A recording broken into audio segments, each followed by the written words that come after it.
Ahmedabad plane ક્રેશના પીડિતોના સંબંધીઓને તાત્કાલિક મળશે claim death સર્ટિફિકેટની જરૂર નથી, એલઆઈસીની જાહેરાત. અમદાવાદના મેઘાણીનગર વિસ્તારમાં 12 જૂન એર ઇન્ડિયાની ફ્લાઇટ ક્રેશ થતાં 242 લોકો સહિત 265 લોકોના મોત થયા છે. ત્યારે આ દુઃખ ઘટનાને ધ્યાને રાખીને દેશની સૌથી મોટી વીમા કંપની ભારતીય જીવન વીમા નિગમે આજે મહત્વની જાહેરાત કરી છે.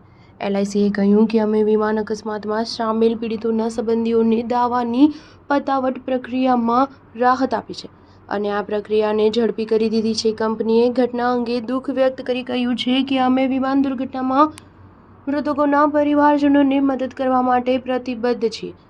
એલઆઈસીએ સત્તાવાર નિવેદનમાં કહ્યું છે કે અમે પોલિસીના દાવેદારોની સમસ્યાનું નિવારણ લાવવા માટે રાહતની જાહેરાત કરી છે.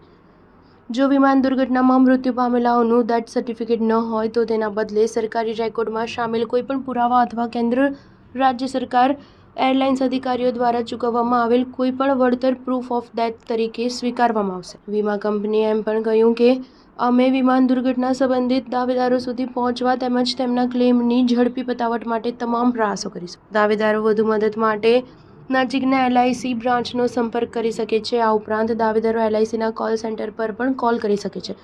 અમદાવાદમાં થયેલા પ્લેન ક્રેશમાં 265 લોકોએ જીવ ગુમાવ્યા છે, જેમાં 241 લોકો પ્લેનમાં સવાર હતા, જ્યારે અન્ય 24 સ્થાનિકો ક્રેશનો ભોગ બન્યા હતા. એર ઇન્ડિયાનું આ વિમાન 11 વર્ષ જૂનું હતું, જે ટેકઓફની 2 મિનિટમાં જ ધડાકાભેર બીજે મેડિકલની હોસ્ટેલમાં અથડાયું હતું, જેની આસપાસની ઇમારતોમાં નુકસાન થયું હતું. વિમાનનું બ્લેક બોક્સ કાટમાળમાંથી મળી આવ્યું છે, જેના પરથી દુર્ઘટનાનું કારણ જાણવામાં મદદ મળશે. સ્ટાર ન્યૂઝ 7 હંમેશા સચ્ચાઈની સાથે.